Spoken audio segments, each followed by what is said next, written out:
This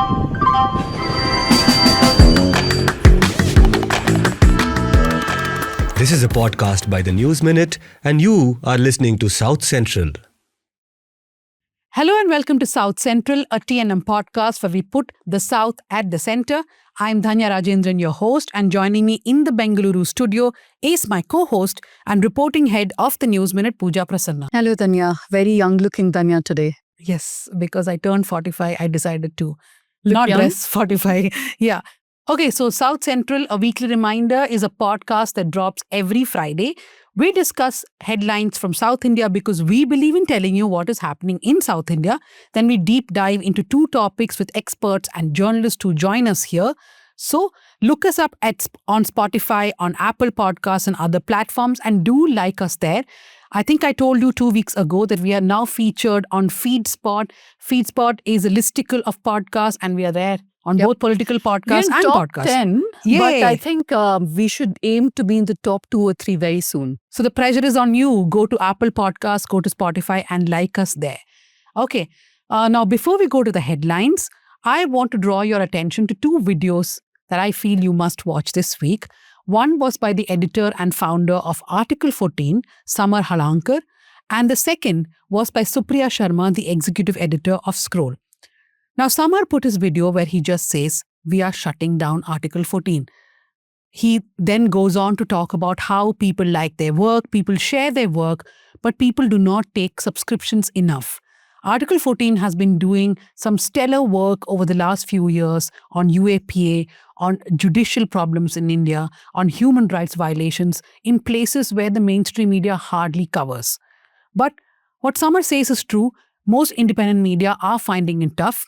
And now to Supriya, who was speaking at the Oslo Freedom Forum. Supriya made a very important point. She said that the big media in India has been captured, and therefore the government doesn't mind a few small independent media houses from functioning because it gives us illusion, this veneer that there is democratic media in this country, right? I mean, we need at least that much. But even that is becoming very difficult. As the chairperson of DigiPub, I know that every year media houses shut down. This week, we published a very important story about how Adani got monopoly over the Food Corporation of India simply because Niti Aayog and the government removed an anti-monopoly clause. Now, reporting all this would not be possible if we were taking advertisements from all and sundry. People do keep asking us, why do you not take ads? Because then our journalism cannot pan out the way it is now. So to cut a big speech short, this call for subscription that we do every week with you diligently is not just for the sake of doing it. It's because we really want you to subscribe. I would ask you to subscribe to Article 14 and make sure that their work goes on. I would also ask you to subscribe to the News Minute, to Scroll, because every week we do find it difficult. And like Supriya says, sometimes we are tired. I mean, for me, it's like 2 days a week I'm tired and I'm thinking, why? How will we manage next month or next year? And then rest 5 days, I'm fine. Today is one of those days, so you will not see me sad through the rest of the episode. But remember this, what Supriya and Samar said is very important for all of us. We cannot have a tomorrow where we're thinking, why didn't I support these media houses more? I could have done my bit. So, Dhanya, one of the episodes of Let Me Explain is on Adani and how there have been policy changes made where the Adani group ends up being the biggest beneficiary. When I was doing research for this, I came to realize, I mean, it's not something we didn't know, but every single investigation has been done by independent media, be it Article 14, be it Scroll, be it News Laundry, the articles that you just mentioned. And it's a no-brainer, right? Because independent news organizations can take on anyone because we know that factually we are right and we don't take favors from anybody. And look at the mainstream media, at least the television channels. If not Adani, they're owned by some of the other business channels. So I think it's a no-brainer for all of you. Who do you want your media to be owned by? As a reporter, I can vouch for how much control comes in when a business house comes. So I think it's a no-brainer. Please go ahead and support us. Okay, now to the headlines. Let's start with Kerala. Very sad news from Kerala. The toddler's death. Police say the child had 91 injuries and 7 broken ribs. A preliminary medical assessment found 91 injuries on the 1.5-year-old child who died in Thiruvananthapuram. Police have arrested the mother's live-in partner and are investigating allegations of prolonged abuse and neglect. I think the mother too is in judicial custody right now. The mother has been arrested, so has her partner Ashkar. I mean, I sometimes feel like abstaining from news is a good thing for a day or two, because this has been such a horrible story to read and watch. Yeah. BJP MLA V. Muralidharan slammed for dropping sweets on tribal students' desks in the video, which has now gone viral. The Kerala BJP MLA is seen distributing sweets to students by dropping them in bunches onto their desks rather than handing them over directly. Basic human decency. But yeah, feudal people can't understand it. Okay, I'm struggling in this episode because last episode somebody put a comment saying Dhanya should stop putting her hand below her chin because you look disinterested. I am not disinterested. That's just me listening intently. That's your resting face. No, it's not. It's really me listening intently, but I'm trying my best. Let's move on to Tamil Nadu. Coimbatore POXO case, moral scrutiny of mother overshadows violence of men. This is a story, a ground report by our producer who is here in the room, Megha Mukundan, and of course Harita Manav. The public backlash against the mother for the rape and murder of a child in Coimbatore mirrors the 2017 Valayar case in Kerala. Back then, public debates ultimately led to the CBI to charge the parents of the two murdered minors with abetment. So a lot of questions have been raised as to, was the mother intoxicated? Is it because she was drunk that the child could be kidnapped? Instead of the scrutiny being on the men, that no matter what condition was the mother was in, you're not supposed to kidnap and sexually assault and murder children. Yeah. And this is a headline that we'll just read and quickly move on because this is something we'll explore in greater detail. Annamalai informs BJP leadership about his decision to resign from the party. I mean, he has resigned. But yeah, now he's resigned. This, of course, follows the state election and the dismal performance of the alliance. The BJP was, of course, in alliance with AIDMK along with several other parties. Let's move on to Karnataka. DK Shivkumar has taken oath, even as we speak, as the Chief Minister of Karnataka. G. Parameshwara will be the Deputy Chief Minister. And Siddaramaya's son Yatindra will also take oath. Along with him, the former Speaker, Khadar, will also be a new face in the cabinet. So I'm told that Priyank Kharge, the son of Mallikarjun Kharge and the IT Minister, will get the home portfolio also this time. Yatindra will get urban development. That was one of the formulas which they came on to, which is Siddaramaya will exit the cabinet and his son will be given a ministerial post. I heard from someone in Delhi, this is not as much as Siddaramaya demanding it, not just to appease him, but also the community, like what BJP tried to do with Vijayendra, right, where he was made the party president, something like that. So the supporters don't abandon the because party. The BJP had started saying that, oh, this is injustice to Kuruba community. How can you make him step down? Correct. A related headline, Karnataka, Siddaramaya appointed as the Congress Working Committee member. A membership in the CWC is considered one of the most influential positions within the Congress organization. But I must add, this is not something Siddaramaya would care much about. He doesn't care about being influential in the party on a national level. If you haven't, do listen to the last episode of South Central where we delved into Siddaramaya's political career and life quite a bit. Before we move on to Andhra, we were just watching the oath-taking ceremony that's happening in Lok Bhavan right now. And it was quite interesting to see the different kind of oaths that ministers were taking. Somebody was swearing on Constitution, somebody on Basavanna, somebody on Ambedkar. So it was quite refreshing instead of everyone just saying Bhagavantar Hesarali in name of God. Moving on to Andhra, Nara Lokesh defends data centers, says can't compare US and India. Yes, I agree, but for very different reasons. Amid growing concerns over the upcoming hyperscale data center near Vizag City being built by Google and the Adani Group, Andhra IT Minister Nara Lokesh has defended the project. He said examples of resource depletion, environmental degradation and pollution from the United States cannot be applied to India. Is it because it's already done and it's so bad he can't? How can degradation and depletion be different from one country to the other? Because it is all depleted already. Maybe okay, some may be resource heavy and some not. In fact, I will try to remember that movie's name, but I will give it as part of my recommendations this week. So for those who are not familiar with South Central, every week at the end of the show, we give recommendations. I'll remember the name of the movie, but it's a short film I watched recently about how farming laws in India were changed recently, and then we saw the protests and the government had to go back on the farming laws, right? This explains how the same thing happened in America many decades ago when small farmers were literally stopped at their tracks and the big guys came in, and how that has destroyed farming across America. So small towns which were prosperous at one point of time have become dying towns now in the US, and it takes us through many states of the United States of America.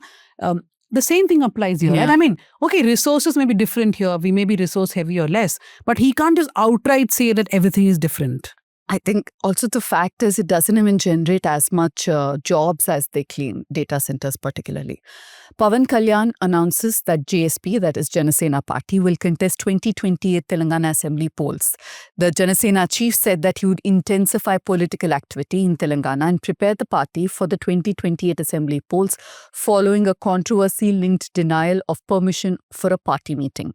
I don't know if this is a genuine interest in expanding or is it just his ego that is hurt so he wants to. But they have popular. contested 8 seats last time in the assembly elections. Yeah. I think they contested in local elections.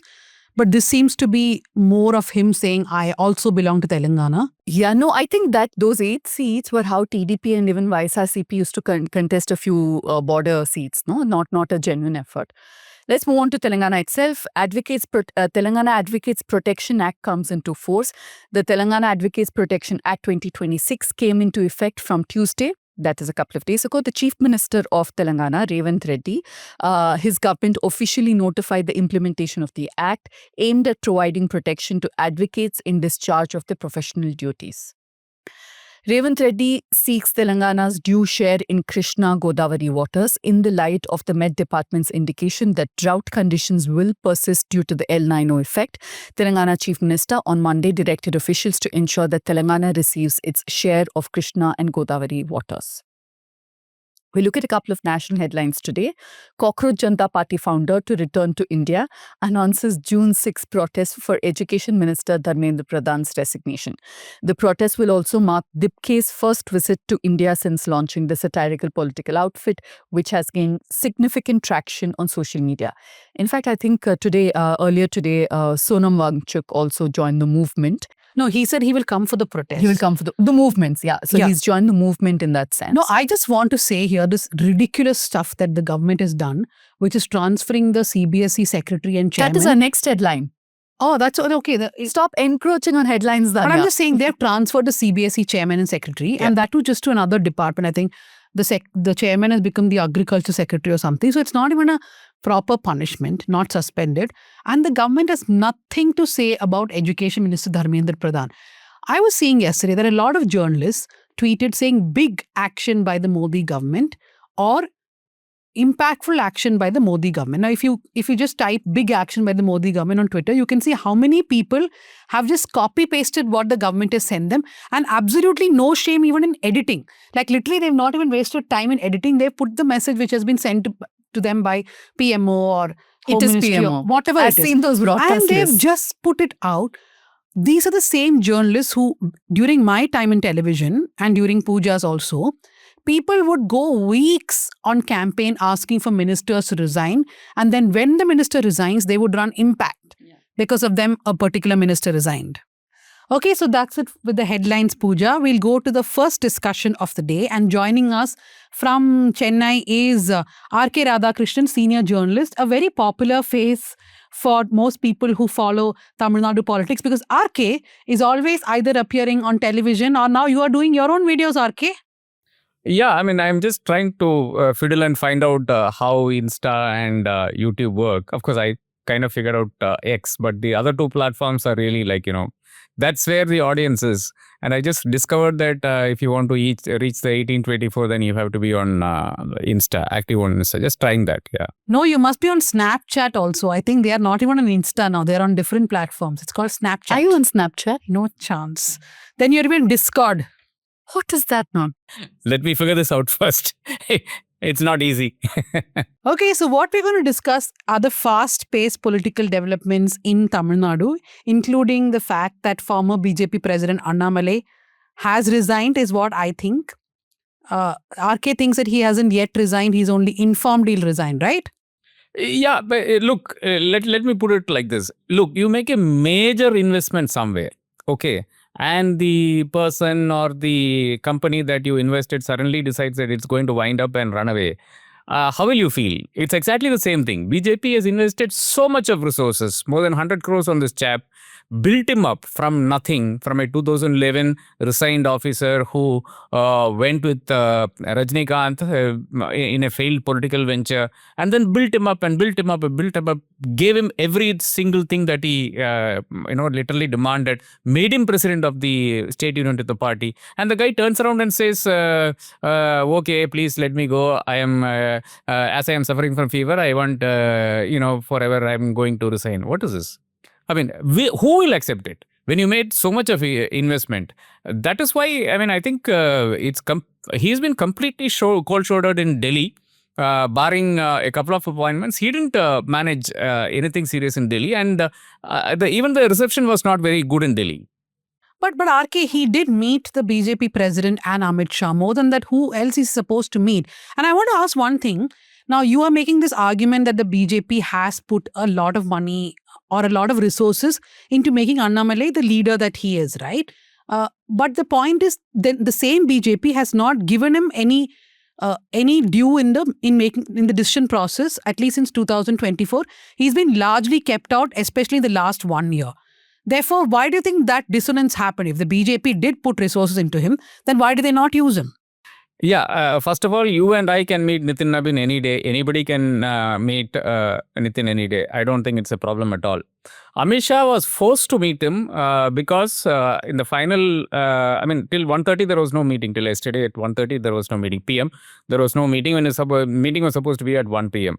And then finally there is a call from Sringeri Mutt Pontiff to Amit Shah requesting him to meet for the sake of him and the others and whatnot. So there was a lot of pressure on Amit Shah to meet him. So he met him for a very brief duration yesterday. That's all that happened. This is the first part of it. The second part of it, obviously, is that you misled the party. 2024, you said that you will be able to win seats. Imagine, Dhanya, if these two parties were together, BJP and the ADMK were together, 2024, they would have won nearly 15 seats. That's a long shot. 5 seats, absolutely surely. Absolutely sure. Even just go by the numbers now, Dharmapuri and Coimbatore and all of that. Very easily they could have won.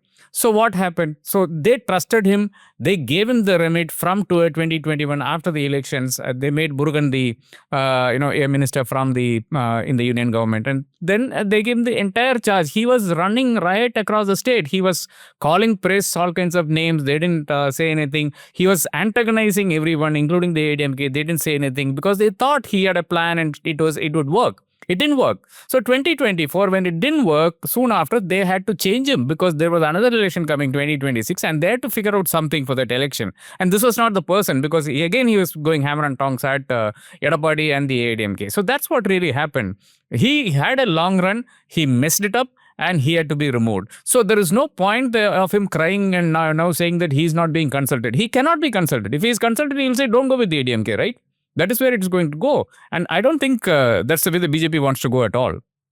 I have no sympathy for BJP. They have used and thrown a lot of leaders. So it's, I think, interesting. They got a taste of their own medicine. But do you think both of them didn't show enough patience? The BJP didn't show enough patience with Annamalai, though you are saying they gave him a long rope.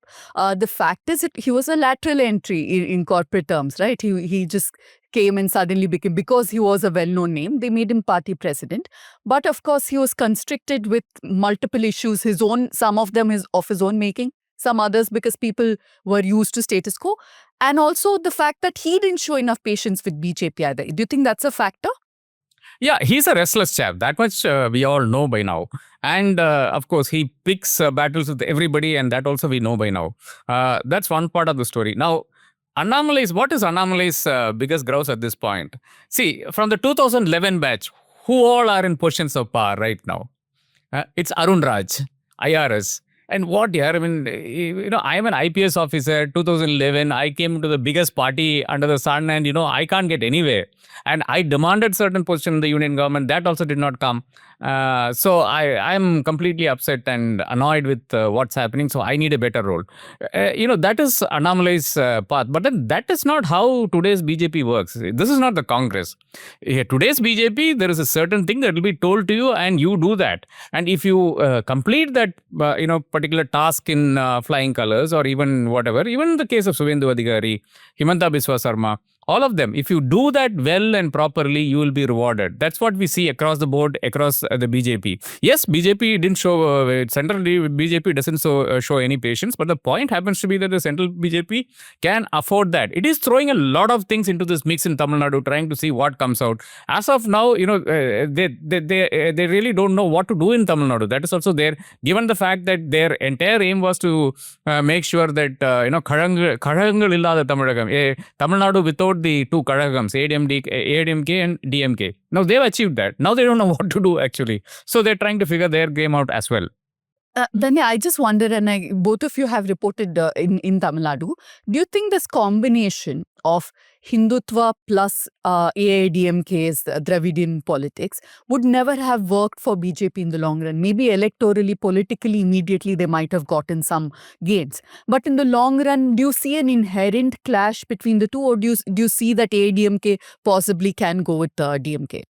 Yeah, see, the problem is that there is no natural alliance here at all. The BJP has to find its own path, and the catchment for the ADMK and DMK remain the same. It is the OBCs in Tamil Nadu. It's not the SC, it's not the Brahmin. So let's be very clear on that. And OBC is the major factor in Tamil Nadu, accounting for more than 75% of the population. So that being the case, BJP's kind of catchment is extremely limited.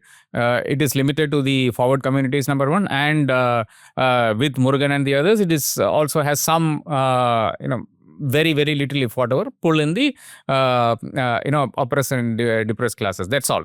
Now, the ADMK BJP tie-up assumes that these two synergies will synergize, and they'll be able to pull in a lot of votes from all these communities. That has never happened, and that is possibly will never happen because these communities have been at each other's throats. So in North Tamil Nadu, for instance, if you're having PMK along with the ADMK, obviously the Dalit votes will not come to you. Again, in West Tamil Nadu, the Gaundars are going to be with you. Obviously, the Dalit vote, the Arundhati votes will not be with you. It's as simple as that. So that's why the ADMK-BJP combination will not work in Tamil Nadu. Yes, the ADMK-DMK combinations can work. But the problem with the ADMK-DMK combination is that people who really hate the DMK are in the ADMK, and people who detest the DMK are in the ADMK. That's the power dynamics, so to speak. So they will actually covered all the bases here in the OBC basis, the BC, OBC, MBC basis here between the DMK and ADMK. This kind of equilibrium will be maintained across the board only because the DMK and the ADMK have occupied this entire space, and there is no space for a third party. That's how it is as of today. So, Pooja, what I want to say is that Annamalai, I think, believes in what you have said, which is that the BJP is not a natural ally of the AIDMK. So, one thing that he has been saying from the beginning is that you can't work with the AIDMK. Now, a lot of thing is boiled down to ego of him versus Edapadi and all that. And the second point which RK made, that he exaggerated what the BJP can achieve in 2024, and the party completely bought his version that they will get 5 to 10 seats, and those 5 to 10 seats would have been very crucial for Narendra Modi, who does not have a single majority now in the parliament, right? Which is why there was anger against Annamalai, and they decided to show him his place. I've also been told that he's upset with Nirmala Sitharaman, the finance minister, who was very directly getting involved with Tamil Nadu politics. So he felt that between Amit Shah, Nirmala Sitharaman and a couple of others, there was anyway no growth for him in the party. That's number one. And second, that they were anyway not involving him in any key decision. So he basically has been sulking for some time within the BJP itself. Now, why doesn't Annamalai get the courage or guts, I would say, to then think of a new party? Now, this is his calculation. One is that with Vijay getting a victory, everybody has now started believing that there is space for other parties to actually win, and it is not just the DMK and the AIDMK. So he thinks a lot of young people have drifted to Vijay. Some of those young people will get disillusioned with Vijay. They will want to look for another option which Annamalai will provide. And some of the OBCs will come to him because Dalits and Muslims have voted for Vijay at least this time. So that's the calculation he's making. I've always thought that Annamalai's position, Annamalai's his reach has always been exaggerated by the media, especially the English media. I feel that 2024, you remember how much he was projected as someone. It is not just Annamalai. Even the media, I think, to a large extent, thought that he's going to win all these seats, or they wanted to believe, and they kept pushing him. He's fourth in line to be PM. Yeah. Yeah. No, but I want to ask RK, this victory of TVK, does it really throw up the possibilities for many more players to come, including Annamalai? And does that put a DMK especially in a difficult situation? Because you look at the Dalits and Muslims drifting to Vijay, and let's assume that they stay there for the Lok Sabha election also. I'm not saying in a distant future, but at least the Lok Sabha election. And the OBCs may also want to move elsewhere. Is that a possibility?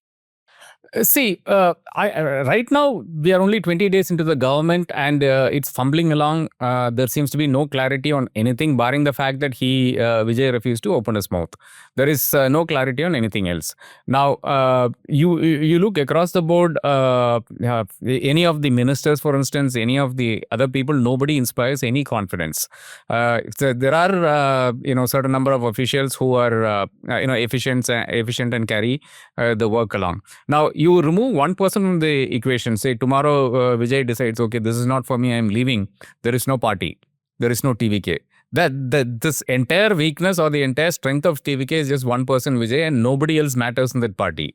It's not the same with even ADMK or the DMK or any other political party in India which has come to being even in the recent past. I don't think it's the same case in Cockroach Janata Party. So given that equation, it's extremely difficult to make a prediction about what who will remain with the TVK. In fact, you saw that in Delhi. So 6:30 p.m. Amit Shah appointment, he refuses to meet, and our man gets into a tizzy, and then he decides he's not meeting Rahul Gandhi, and then comes back. And of course, Congress has to run around scrambling for answers and trying to figure out a narrative to say that no, whatever, and or the LOP was very busy or whatever. So that is where the TVK stands now. Increasingly you will find this, that he has not held a single cabinet meeting. Can you believe it? So in fact, one of the stories that I heard was that somebody told him you have to have a cabinet meeting, and he asked, why should we have it? So it's like that today. And given that kind of understanding of the polity and the governance on the part of the top leadership of the TVK, it's and all these leaders will realize it, right? I mean, with each interaction, all the leaders will realize it, and they will possibly decide at this point of time, yes, let's remain with him. He's a crowd puller, he's a vote catcher. But we will know in the next by-elections. And I'm very sure that the BJP will want the by-elections towards the end of, say, October or November. So you can take 6 months to hold a by-election, and the Election Commission will 100% hold it only towards the end of the 6-month period to see, what difference that will make in Tamil Nadu. And that will have a lot of bearing on what happens next. And I would say that if DMK makes inroads in, say, 2 seats in Tiruchi and somewhere else, it's going to really put the TVK on a very back foot, and it is going to be very bad for the TVK. No, so you are saying that the TVK will do such a bad job in the next few months that it doesn't matter about alternatives. It's not going to happen because people are going to be disillusioned. So will the alliance partners be who have now drifted to the TVK, right? That's what you're trying to say. Yeah. One is the uncertainty of or the lack of understanding on the part of Vijay about how governance or polity works. Number one. Number two is the administrative complete but grinding to a halt, so to speak, on quarries have been closed. 70 quarries have been closed now. Not a single quarry in Tamil Nadu or any, for that matter, anywhere in the world can function under the guidelines given by any government. It's as simple as that. So where are you going to draw the line? Are you going to close more quarries? If you close more quarries, you are going to lose blue metal and other material required for construction. I'll tell you, in 2 months' time, it will grind to a halt if the 70 quarries remain closed. Number one, you brought a system now completely utopian, where you, for sand, for instance, you are dredging sand from the river, taking it to a government depot, and you're putting a QR code on it and selling it through, of course, truck-wise you can take it. Now, imagine the bureaucracy involved in this and the red tape that will come into play. You're going to completely stop construction in Tamil Nadu. You're going to completely stop all infrastructure work in Tamil Nadu in 2 months' time. And that will, of course, have a telling effect on how the governance is perceived and how Vijay is perceived across the state. And that is going to be a huge problem for him in the by-election. I don't know if efficiency is something people care about any longer. If that is the case, would Modi's government have come back 3 terms? The same accusations can be leveled against them. So I don't know, honestly. But that is where I think Annamalai has, at least perception-wise, right? He's seen, because he's an IPS officer, he comes from a humble background, quote unquote, and he's made it on his own. So do you think that way he has the sense of he's an efficient worker, efficient administrator, and BJP held him back? That's also an argument. In Tamil Nadu, when you're associated with the BJP, you are in minus, you are in negative. So you have to first come to zero and then from there build upwards. So did he have a disadvantage by being with BJP now? Do you think that'll go away, or do you think the perception is made? On the first point about, I completely agree with the Narendra Modi comparison. He can do no wrong, including NEET, CBSE, all kinds of things happening. Nobody has said a word about Modi at all, apart from me and maybe you guys. But nobody else thinks that Modi is in this loop at all, number one. But that's not the same case in Tamil Nadu. Tamil Nadu, what has happened is a GEC audience, General Entertainment Channel audience, is now the news watching audience. It's a great time for all of us. That's why I'm figuring out all these, newer platforms. Now, given that fact, they are going to be a little bit better informed than the North Indian audience, and that will come to play. At some point of time, it will definitely come to play. That's the first part of it. Second part of it, regarding Annamalai, Annamalai's greatest strength is he has got a very dear friend in Sunil Konaglu, and I think that is his greatest strength and possibly his greatest weakness as well. Obviously, they will talk regardless of the fact that Sunil is in Congress. He will help out which way he can.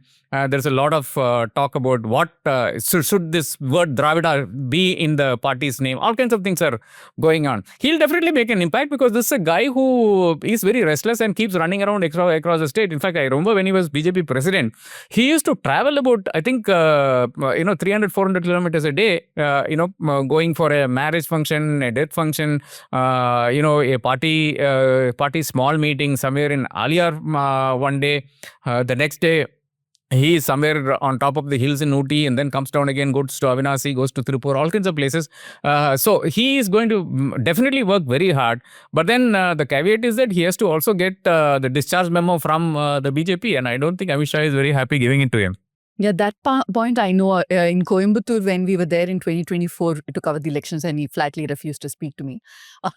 One thing I was struck by is in that afternoon period when it's too hot to campaign, others would take a break. He would make sure there are these sheltered meetings, and he would meet certain communities like contractors one day, steel suppliers one day. He'd utilize that time. Even a lunch would be a working lunch. So hard work, I don't think is a criticism at all. In our newsletter Power Trip RK, we've written this yesterday, how he has held meetings with a lot of people who are financiers, funders, supporters already. He has done his rounds of all that, which I guess, like you said, the political analysts and others would have told him to also have. I wonder if he's 6 years too late. No, another thing I want to just point out before moving to something on Vijay is that Annamalai, I was told by someone who spoke to him at length recently, that Annamalai also said that he was unhappy with some of the decisions that he took while he was in the BJP, including the campaign on Lavanya's death. So now, I don't know if he's ever going to admit this publicly or whether I should trust this person completely. What is he unhappy with the fact he that said he that communalized? That's not a position he should have taken. He believed all those people, who were giving him inputs locally, and he just took off on that. I refuse to believe this. Yeah, so unless he says it publicly, but I think that is a way that this will go forward. Because if you see news stories, they're also placing this as a secular party. Annamalai to begin a secular party. So what Annamalai is going to do is that he's going to distance himself from whatever he's done in the BJP and then sort of look like a fresh synthol bathed person who's like suddenly going to do new politics. But like everybody has said here, he is hardworking, he's intelligent. My colleague Sudipto had interviewed him. He was telling us for New York Times many years ago, saying he knows the constitution very well. Yeah. He understands left politics very well. So he also now believes that he was a wrong person, the right party, but I don't know. Let's see what happens to Annamalai. No, but I can tell you this as a reporter who was in Bangalore and Karnataka, he was a very different person when he was here. Post 2019, 2020, I think he became a very different person. So I think he thought this will work because there was this ecosystem around him that also kept See, he's a great orator. You've got to give it to him. And while the national... Great is too much? Yeah, I mean, the Good is standards are fine. very low. We're Also- talking about a chief minister who doesn't ever talk without Yeah. unscripted. So I think compared to Vijay, definitely Annamalai is a good orator. No, two Great things. orator. One is you talked about Arun Raj, right? There is another IAS officer, Shashikant Senthil, 2009 batch. He's a member of parliament. Annamalai is not even a member of parliament. Like he's not even becoming But MLA. he's in public imagination, right? Annamalai much more than Shashikant Fourth Senthil. in waiting in prime, as Yeah, prime apparently minister. after him it's Tejasvi Surya, in case you didn't know the hierarchy. So I just want to say about Vijay not meeting the media at all. I see a lot of people justifying, saying, oh, it's fine, the chief minister doesn't have talk. I worked in Karnataka, Tamil Nadu, a little bit in Kerala. Karnataka and Karnataka and Kerala are two states where even the intern working in a journalism office can just go to the chief minister and ask, and they will still give an interview, they will reply. Actually, this Every is a chief true minister. story. When I was an intern, I'd gotten Kumaraswamy's exclusive. Yeah, You see him anybody can walk into chief minister's office, house, stop him during his walk, wherever, and get a quote. It was difficult in Tamil Nadu compared to all these states. You remember, right, RK, the road leading to Karunanidhi's house would be blocked at some places, but even then, when we asked him for a quote, he would stand. He would stop and he would talk. He would give press meets. Jayalalitha was much more difficult. She would talk maybe once in a month or once in 2 months, but we had our ways to ensure that she spoke to us. What is it, diffidence that he can't talk? Only scripted stuff he can read out? Yeah, looks like. In fact, I also have my own intern story. Not intern, but I was doing my master's in Calicut University. And we got an interview. Johnny and I got an interview with EK Nayanar, who was chief minister at that point of time. So I had gone down to Trivandrum to interview him. And there was no problem at all. You know, we were writing for Kerala Times, though, at that point of time. It's a Malayalam newspaper, one of the oldest newspapers in Kerala. So I went there and, first question went off very well. Second question was, I asked about Idamalayar and the, problem leaks in the tunnel. And from then it went south and he screamed and screamed and screamed at me for the next 20 minutes. So that's how the interview ended. But yeah, Vijay I have actually justified Vijay not meeting the press, saying that, guys, you should ask the Prime Minister the same question, right? 12 years not meeting the press, and why are you just jumping on Vijay? So, but then, yeah, Prime Minister has to meet the press, at least on this NEET, and, he does Parisha Pe Charcha, and he advises students. Then there is this Man Ki Baat, all of these things is aimed at young people, and somehow he doesn't find the time to address the press. See, Vijay, I can understand the reluctance, because he has absolutely no idea of governance. I don't think he even thought that his party is going to win. Nobody there thought they were going to win. So he's a completely underprepared chap. I think in that sense, we should give him a little bit of time. The Delhi thing, he could have just come and read out. But it appears that nobody told him. Or, there is this huge, circle around him, which prevents anybody from accessing him. Barring Secretary 1, Dr. Senthil Kumar, I don't see anybody accessing him or regularly being in touch with him at all. And then any query that goes to him, immediately it is, if it relates to governance, they are asked to get in touch with either Adav or these two advisors, Vishnu and John Aragyasamy. So everything is bounced back to these three people. And Vijay himself is so secluded, as you rightly pointed out. Jayalalitha probably is a comparison. But then you could read Jayalalitha, soon after she got defeated in 96 and she was thrown into jail and all that. Suresh Raghavan, who was bureau chief in the Hindu, and Suresh, who is now editor of the Hindu, both had her mobile number. That's the extent of access that people had. At that point, mobiles were very new. Of course, I didn't have the mobile. In fact, Shivakumar and Suresh had gone to the jail to meet her in the central prison and whatnot. So she had maintained a level of access which she thought was important to her. But with Vijay, there is not even that thing happening. And I'm very confused and completely flabbergasted that he doesn't think that he need a couple of things, that a couple of press guys in his corner. So that is actually a little challenging to understand, even for me. But I think the fact that he could win the election without having ever sat down for an interview is a bad precedence, because it is telling him, if I could win, even in the campaign, I didn't have to give an interview. Why should I do but it like now? RK saying, that's not the same with governance, right? When it comes to governance, But you can must they differentiate? I don't know. I mean, they have to obviously make sure that word is getting out. Like the DMK could be pissed off with the journalists for 5 weeks, but they will still indulge with them. They will still talk to them after 5 weeks and tell them what is happening. because they understand that these people are important for disseminating information, right? Like Jayalalitha, I was there during her last 2 terms of chief ministership. She knew when to contact. Her office would clearly communicate what has to be said, and that was always there. Now, another thing is that Vijay not talking, I think, is not a concern immediately. It may become much later. But this whole thing that he has spurred, right? I was also looking at the MDMK interview, and I'll stop with that, RK. Are we going to see a complete realignment of alliances? Because we are also seeing MDMK, IUML, etc. being, even VCK to some extent, we saw violence between BMK and VCK cadres.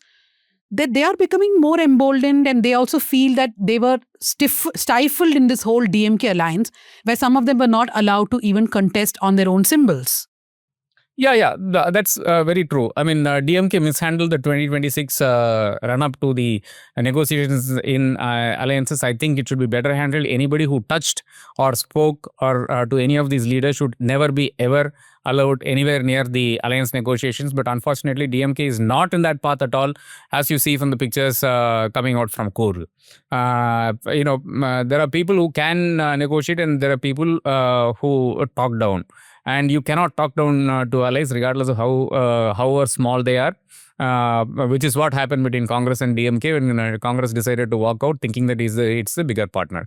Now, of course, the MDMK issue, we saw PTI put out a story, and the English translation of what Vaiko said was completely wrong, and I flagged it with PTI, but then they have not issued a correction at all. Vaiko did not say that we would have joined the ministry. It was the son who kept saying that they had problems, and of course, Vaiko wanted to contest in his own symbol. Obviously, everybody wants to contest in their own symbols, and that is actually quite painful to see that they have to contest in some other political party symbol. That is obviously a problem. Nobody is going to deny it. And yes, there is going to be a huge political realignment. Everybody wants to join the TVK at this point of time. But I think you go down the road 6 months, you look at what is going to happen in the 5 by-elections. If at least 1 or 2 if DMK wins, I think it's going to be a completely different game from now on. No, but I think there are 2 changes here, right? One is that the smaller parties who are always shadowed by either DMK or ADMK. One thing is, of course, they are now voicing the fact that why should we contest in your symbol and not ours? That's one. And second, they've realized they can be part of the government machinery, that they can be part of the cabinet. For the first time, we have a VCK minister. We have people from the Congress, I think after 30 years? 59 years. Yeah. So the point is, they also realized that what the DMK was not giving them, somebody else will offer them, right? But so, may I but do you ask you to not club Congress with VCK and other parties? No, of course Congress has its own problems. Yeah, it's I'm saying not true of VCK, IUML, and even if CPI, CPM, you can club all of them. You can say, but Congress, yeah. But is that also a compromise where the DMK will have to start making from the next election, that they can't just say that we will not let you be part of the government anymore? It doesn't look like DMK has learned any lesson from this election. They all think that this government is going to collapse at any moment, and people are come back running to the DMK and allow DMK to form the government. It is see, if some 40 lakh people have returned to the DMK. You know where it has gone? It has gone to the youth wing. You think any word, if there is a word Udaynidhi, that will get past the youth wing? So that is the defining problem of the DMK, is that it is unwilling to learn from the mistakes it has made and the defeat that it has underwent. I don't see any kind of soul searching. I don't see any serious attempt at course correction at all within the DMK.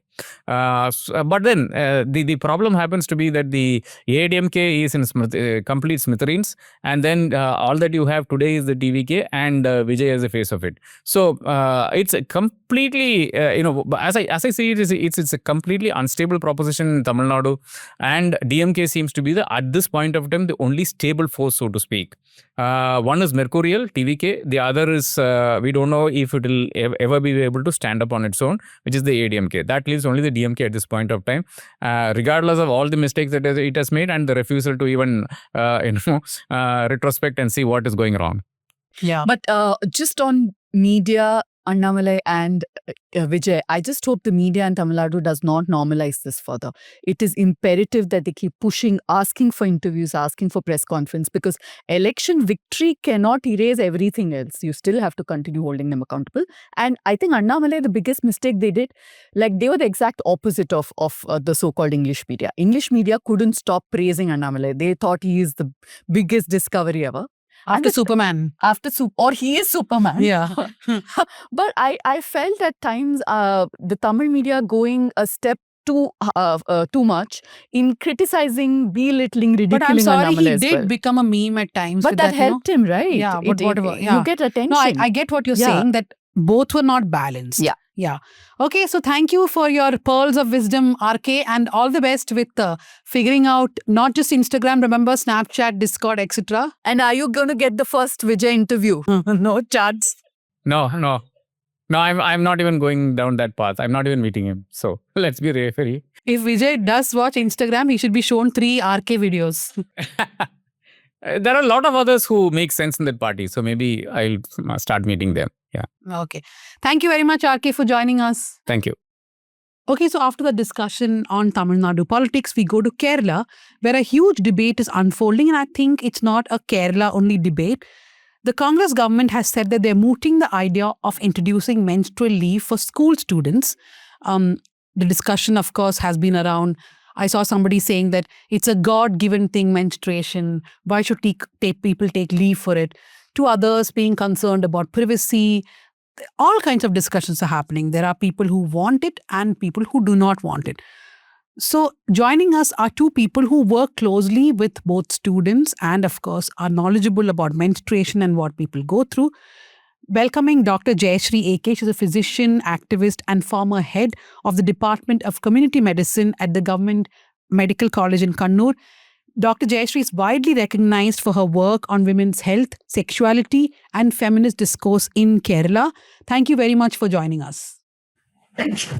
And also joining us is Kavya. Kavya is a climate and gender justice facilitator. She is a sex coach and a menstrual therapist. You have to tell us also, what do you do as a menstrual therapist, Kavya?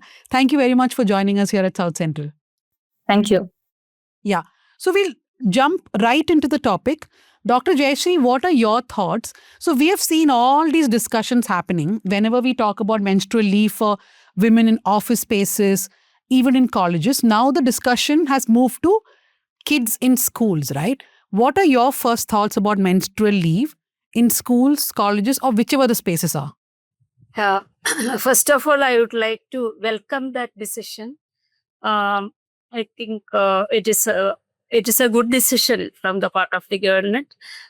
From recent studies which I have done, it was seen that even the school students, about 60% of them are having absenteeism in the schools because of this.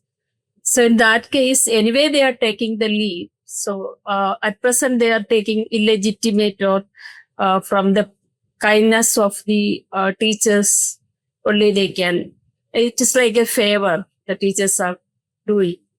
More than that, if it is a right of the student, that will be anyway good, I think. But at the same time, I think we have to be vigilant of many aspects. And one thing I am a little skeptical or worried about this is about normalizing menstruation. Okay, for many years, as a tradition, we have been. It was like an outcast, during menstrual period, the girls have been asked to restrain from all activities because of the customs and our many superstitions are around that. So for that reason, already there is some kind of a stigmatization towards menstruation. And now also there is a restriction. That is what we have found from our studies also. There is a restriction because of customs also. So I think it is like a double-edged sword when this kind of reformation is coming. I can see it only as a reformation, not as a something which is revolutionizing our gender positions. So, but at the same time, anyway, people are suffering. Adolescent girls are suffering. So they are already taking leave. So it should be given, I think. We can see it as a reproductive right. And not only that, it is an acknowledgement of the reproductive labor which is given by women. It's a part of it. We can extend it to the other reproductive rights. Kavya, I'll come to your first thoughts and also tell us, what do you do as a menstrual therapist? Yeah, sure.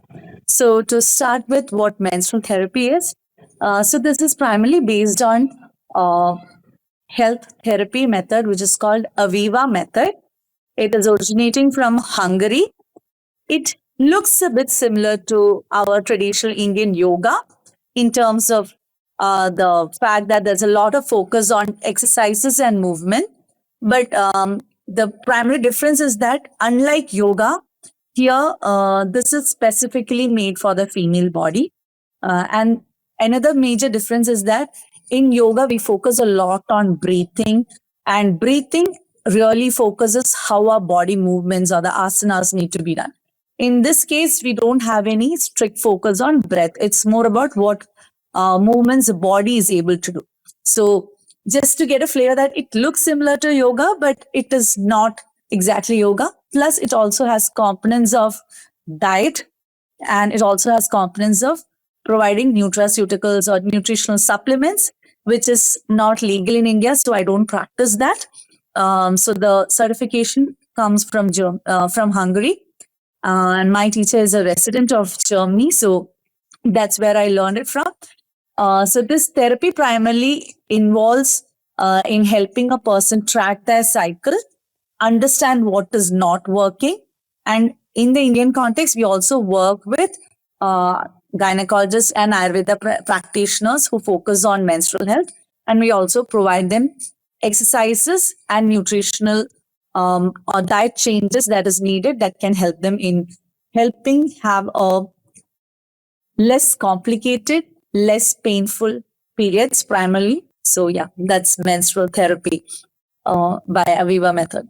So my concern is, I'm all for, because we talk about how your periods affect a whole lot of things, right? It isn't just reproductive organs. It also impacts your nervous system. It impacts your digestion, a whole bunch of things. So what I want to ask you, Dhanya, is, do you think the society is ready, and what can be done in your opinion? Because in our own office meeting, we had a conversation on this. And one thing that comes up again and again is how women will be perhaps victimized. Forget availing, but the very availability of these leaves could be used as an excuse. For example, I was talking about how in perhaps TV, certain managers, when I was a reporter in TV, they could have possibly said, I won't send you out for certain assignments because you can then suddenly avail period leaves. So how do you think we can, as an employer yourself, what do you think we can do? No, I think there is a danger which is there even while recruiting women, right?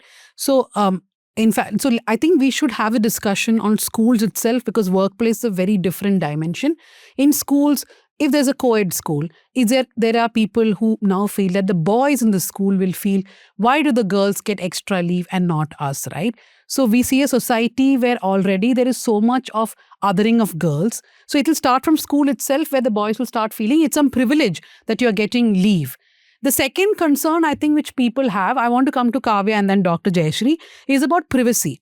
So we had done a story, I think 2-3 years ago, where a Malayalam newspaper had brought menstrual leave in their office. And soon the women stopped taking menstrual leave because the men in office would start making fun, saying that, oh, this day of the month, you are anyway not coming, so that's your menstrual cycle.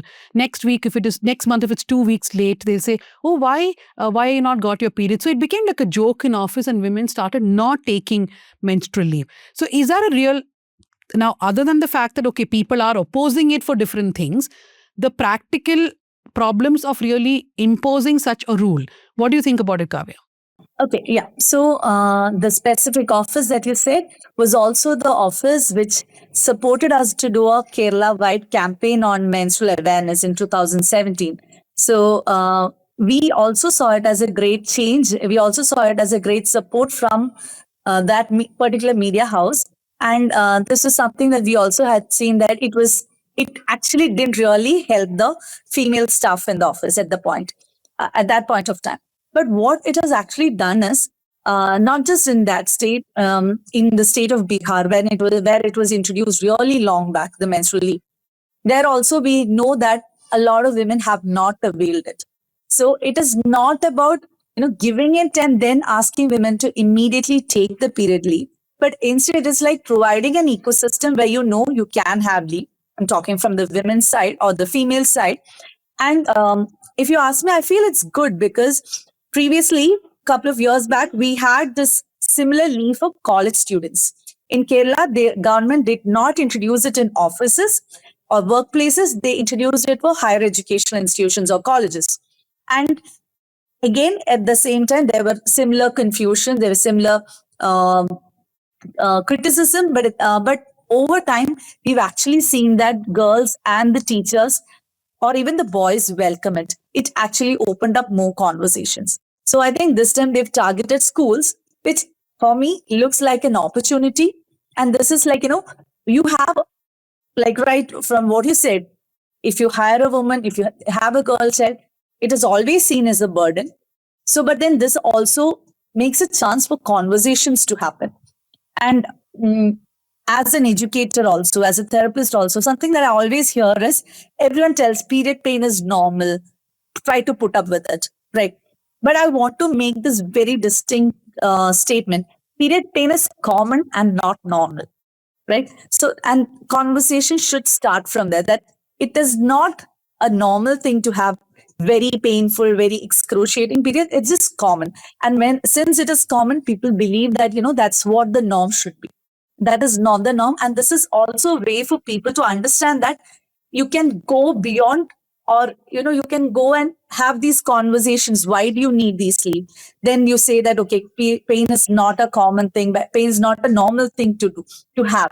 And in that case, then you can always start talking, the push goes away from gynecologist clinic. And recently, maybe people also would have heard that the change in terminology from PCOS to PNOS, right? So this is also an opportunity where, previously girls who were unmarried in girls in schools, girls in colleges, or women in colleges were told that, okay, now you don't have to manage your period pain or manage your irregular periods, because this is something that you consider when you have to get pregnant. So the conversation is changing. It's changing at places, changing at levels, changing at ages. And I think that is where this makes this is a compelling thing for me. That way, this actually makes a lot of sense for me to introduce it in schools.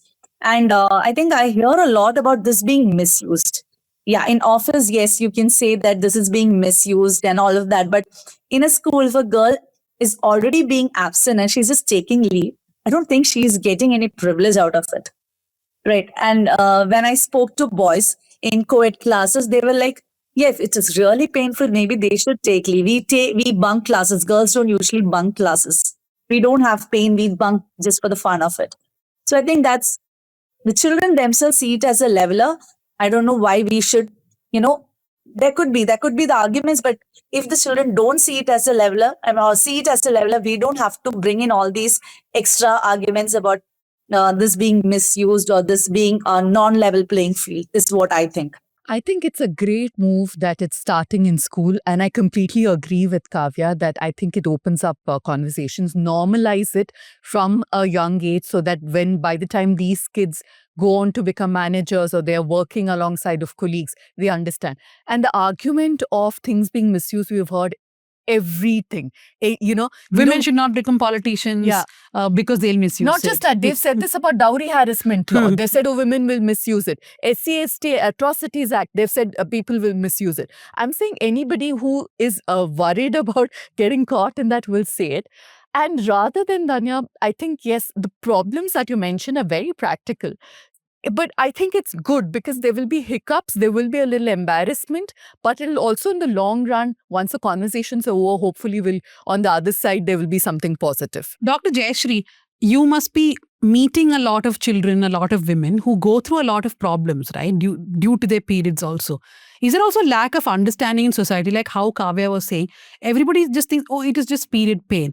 And I can tell you so many otherwise liberal, progressive women in India who have stood against period leave, saying that it should not be given. I am a woman, I am against period leave. Yes. So what are your thoughts? Of course, from my experience, I can say that many women are suffering from the pain. It is there. All these students were absent. Also, they told that they were having pain or discomfort. And that is a reality that we have to admit. Also, I agree with Kavya, the reason of giving it is an opportunity for a conversation, starting the conversation. I fully agree with that.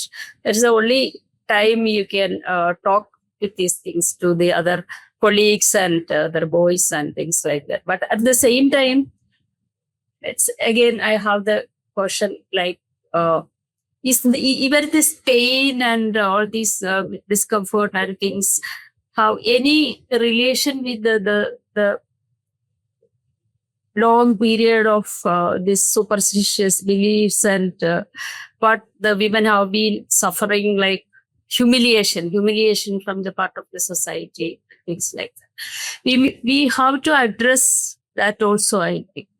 And I don't know, there are definitely biological reasons are there. At the same time, why the girls and women are suffering so much from a biological normal phenomenon? That question also we have to address, I think. And another thing related to this provision of leave is that we have to put it in a very wider context of relationship, power relations, gender power relations. Okay, then when they are both the governments, the previous government and this government also willing to give this leave, menstrual leave, why they are not supporting the equal representation in the assemblies or parliament. So that is why these smaller things they can provide, but at the same time they are not willing to address the gender issues, the political gender issues. No, I'm saying I think it doesn't. We don't have to pick this or we need this. We need that. We need representation. We still need period leave. Also, with all this, I'll come to Kavya. I think there's no argument here that period leave is needed for women and girls of all ages if they want it. There will obviously be a lot of hiccups, there'll be obstacles, but it is up to the government to really go through the whole process and make sure everybody's convinced. And society too, right? Society, because of course. I think, Dhanya, a lot of mothers also tell their daughters, like we spoke of, it is normal to have pain. And in fact, I know many mothers who discourage their daughters from taking medication, even though the doctor says it's okay. They just, scare them and all that. So it's almost like you're supposed to suffer for being a woman. So I had a surgery 2-3 years ago after a lot of pain in the uterus, and my nice gynecologist gave me a medicine which my pain just went really like that. And I told her for 2 years I had been suffering. No other doctor gave me this medicine. Why the hell did someone not give me? She's like, no, most gynecologists also don't prescribe some of these medicines because they think you must live with that pain, right? I remember, in fact, when we were growing up, doctor would know, but it was many girls were told if you keep taking medicines, even if you take 1 or 2 tablets in a cycle, you will not be able to reproduce a child. So I know of many other, not me, but many other young women who got scared and just suffer through the pain. And I'm just thinking, the repercussions that it has. Your concentration levels are low. You're not able to function.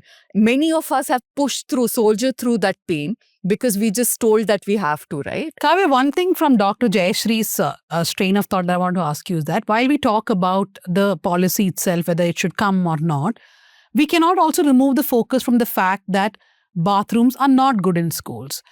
I don't know about Kerala as such, but across India in many places, girls are not able to go to bathrooms. Yeah, public bathrooms are. They hold on for 8 hours, 10 hours to go till they reach back home. Absolutely. So all this should not be also an excuse for governments to not work on sanitation and other things by just telling girls you be at home when you have periods, right? So everything has to go hand in hand. Like Dr. Jayashree was saying, the political gender equation has to also go hand in hand. Like, we have to continuously ask about that. What are your thoughts?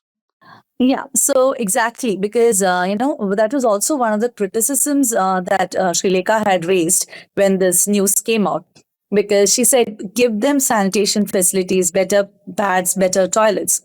But my question is, yes, definitely give them that better sanitation facilities, better pads, better reusable products. May include the entire kitty inside, but also include the leaves, right? Because it's not mutually exclusive. Both have to be inclusive, is what I personally feel, because sanitation facilities should be there, and it's not just for the girls, even for the boys. Even for the boys, they don't have good toilets, they don't have good running water supply, and people just assume boys will just urinate anywhere.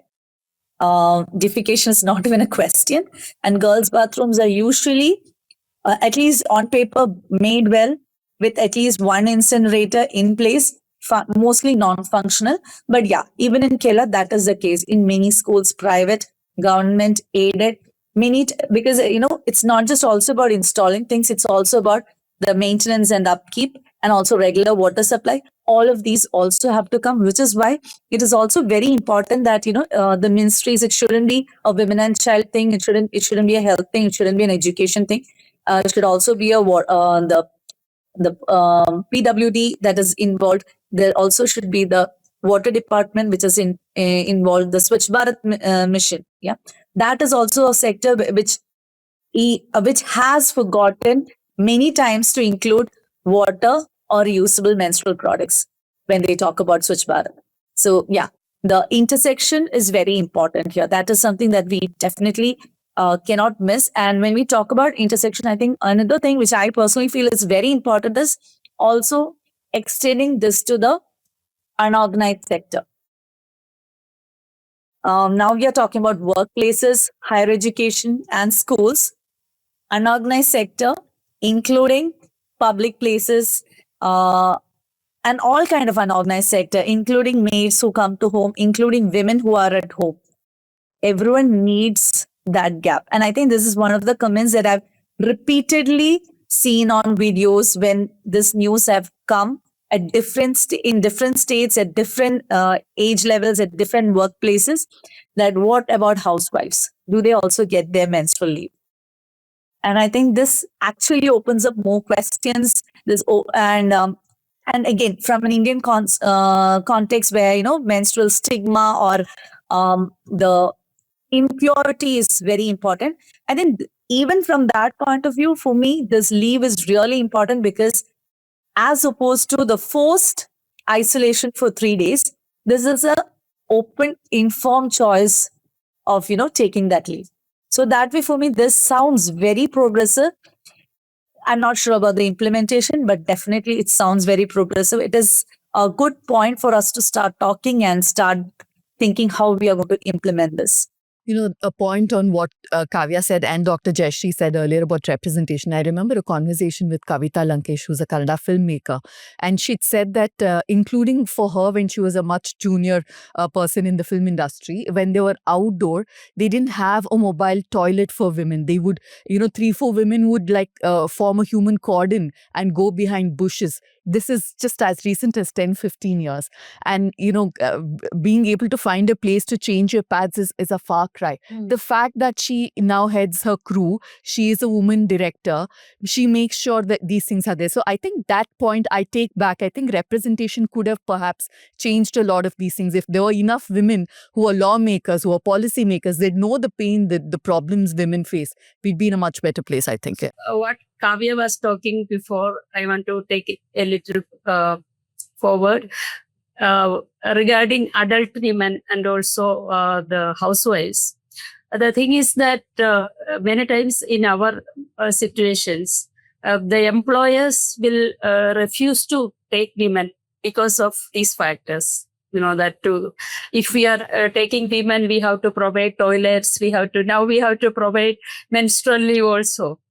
Okay, this can be a problem when it comes to the workplaces, especially unorganized sector. Okay, and also we can see even for maternity leave, or providing rooms for feeding rooms, crochet. None of this is available for the women, working women in the unorganized, even organized sector. I don't know how many institutions have crochet and these facilities. Maternity leave is compulsory. We are providing it. And also, how the women are going to compensate for this? Not talking about menstrual leave also. Okay, will it be affecting their career advancement, promotions, things like that? Maybe the number of working days. I don't know how it can affect. If it is not for the menstrual leave, for the maternity leave and things like that, women are breaking their career in between. And how we have to plan about compensation of this also. And one of my suggestion is that after retirement time also, we can extend the retirement time for women to compensate that.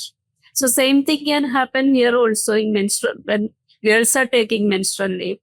If they are missing the classes, how we are going to compensate for that? These are all different, from different angles I am putting forward the questions. Yeah, I don't think technically parents are going to allow every month for menstrual leave to be taken because they'll be worried about notes not Catching written. up, Yeah. yeah. Kavya, what are your thoughts about this menstrual dignity and the points that Dr. Jayashree made? It's a very personal thing also that I would like to share. 20 years back when I was in college, at that time, every time I got my periods, within an hour or two, I would faint if I don't get to lie down. This was how my body responded every month. So the moment I get my periods, I take an auto from my college, go home and be there for 2 days. I won't come to college for the next 2 days. This used to be my routine. I joined my college, and after some 3 or 4 months, 3 boys from my class come and tell me, Kavya, we've noticed this pattern. We've noticed the dates, and we saw that, and then we made an intelligent guess that maybe you're on your periods. That's why you're going home. And I froze. I froze because it was scandalous for me at that age to have 3 guys come and talk this to me. And I think that shame is already there. Okay. So overcoming that shame, having these conversations, being an activist, talking that this is my work, that took a lot of unlearning, that took a lot of battling within the family, within the community, and from within myself. So for me, this is like, this dignity happened because conversations happen. So shame is already there. So our conversations really give us dignity. And like one of those friends, one of those guys, I stopped being friends with them after that incident, but later we became friends because all of us realized it was a silly thing. And then they really were like, saying, we are so proud that, now you're doing this, but at that point you froze. And I think this is what happens to a lot of children at that age. If you don't have these conversations, if you don't have this openness, even for adults, it is difficult. So for children, there is a lot of conditioning. So this, it's definitely not shame. It is all about dignity. These conversations are all about dignity. But I just wonder, physically being present in school, colleges, work, how much can you grasp with if you have that kind of excruciating pain? You're just there, but you're not able to absorb anything anyway. I was glazing through my chemistry class even when I did not have my periods. That's a whole different problem. On a serious note, I think for the Kerala government to implement this policy is not going to be easy because you're talking about children in 9th, 10th, 11th, 12th, etc., where education is quite rigid, and people would want, parents would want children to attend school. Teachers would shapes your career. Yeah, teachers would want to make sure that students are in class. So will there be compensatory classes? How will that work out? Will children want compensatory classes? These are all policy level decisions that has to be etched out now. I just have a last thought. Like in India, we don't, even in schools where we have sex education, it is done in a very, very shameful way. I know that even teachers are embarrassed themselves to actually talk to the students. Maybe this is a good time to also relook and have these conversations in schools, saying this is what happens and this is why they're taking leave and there's nothing to make fun of, and girls don't have to feel ashamed of it. Okay, so final thoughts, Dr. Jayashree, and I'll wrap it up, then I'll come to Kavya. Yeah, I think there's a lot of change among the young generation, especially Gen Z students. There is not that much shame. People have changed a lot. Now they are talking openly. My perception, I don't know whether correct or not. Yeah, the young people are changing, parents are changing, teachers are changing, the ecosystem is changing. So, which is why I feel this is a good time for these kind of changes to happen, because our ecosystem is becoming more receptive, more acceptant of all these conversations. Anyway, thank you very much, Dr. Jayashree and Kavya, for joining us here at South Central. But before you go, you must give a recommendation to our audience of some book, some series, some movie, something. Yeah, I want to show something. This is a board game developed by Kavya, may be knowing about it. One board game developed by one of my friends regarding this menstruation. They can go through it and learn it, enjoy it.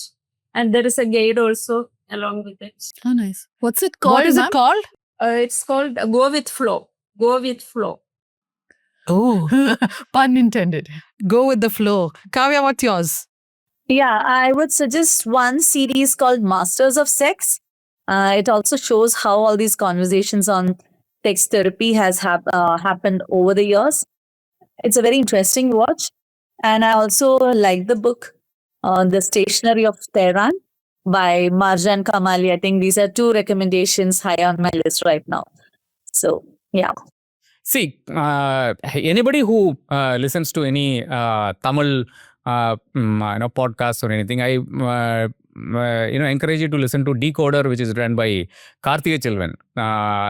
He does this analysis of what is happening in the Gulf War on a very dedicated person at that. Literally on a daily basis, he records something and puts it out. And I think it's extremely important that the right information gets out. So I would unhesitatingly recommend Karthika Chilvan's Decoder, which is on News 18 platforms as well. Our very young Ria, who heads our social media, reminded me of this movie, Hidden Figures, today when I was thinking of recommendation. It's a brilliant movie. That's my first recommendation. Second one is this column called, this piece called False Harmony by Dhirendra Keja, how the Dalit Panthers forced the RSS into changing its language on caste. I found it very interesting, nuances that we end up missing. This is a caravan article. This is a caravan article. Dhirendra Keja is one of the most, his work on RSS is the most extensive. His books are brilliant too. So yeah, this is one recommendation. Okay, so my recommendation for this week is a short film. I had talked about it before. It's called Deja Vu. It's about how similar farm laws had come in America around 3 decades ago, and it completely destroyed small farming in America. But the Modi government did not learn a lesson, and they tried to bring the same in India, but they saw what resistance really means. Farmers went up against it and they had to repeal the laws. Do watch that movie. I don't know which platform you can watch, but I'm sure you can figure it out if you want.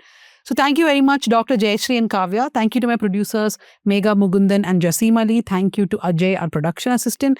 Thank you to Ria and Sukanya Shaji, who look after all our socials. Thank you very much. Keep listening and do not forget to subscribe to the News Minute.